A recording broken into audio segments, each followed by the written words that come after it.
Good afternoon, everyone. I am Denise Nica Gonzalgo. Reaching a selection decision. The most critical step is the decision to accept or reject applicants.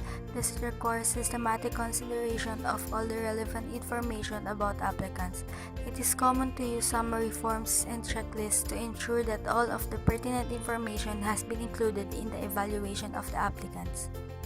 Summarizing information about applicants.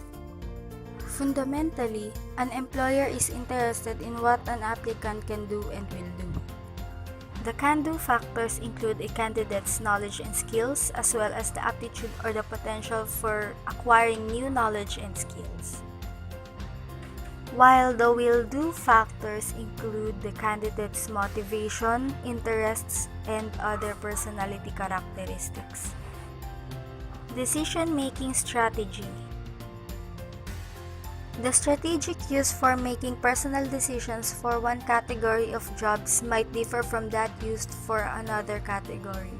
The strategy used to select managerial and executive personnel, for example, will be different than the strategy used to select clerical and technical personnel.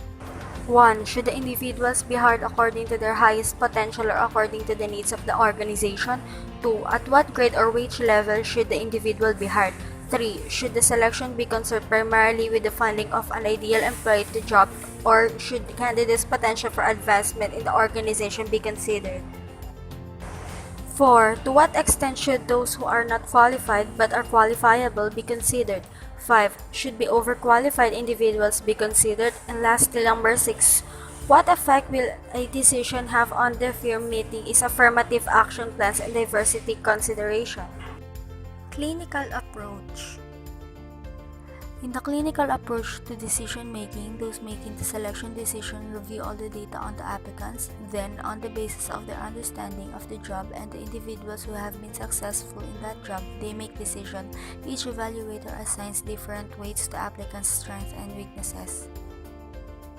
Unfortunately, personal biases and stereotypes are frequently covered up by what appear to be rational reasons for either accepting or rejecting a candidate.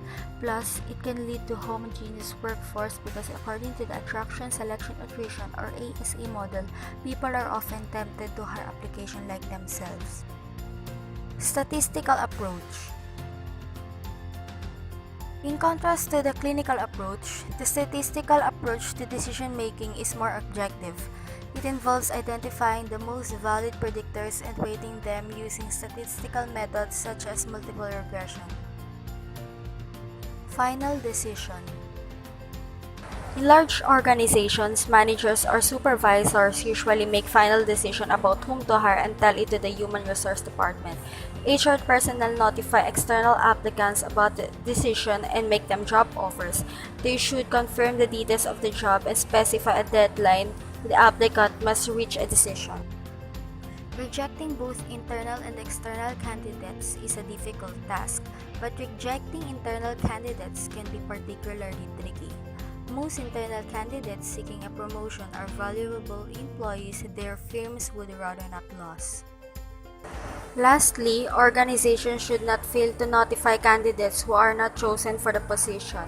Not letting them know about the employment decision can jeopardize that relationship, which is the same is true for internal candidates.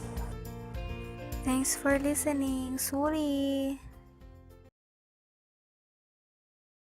Created using Powtoon.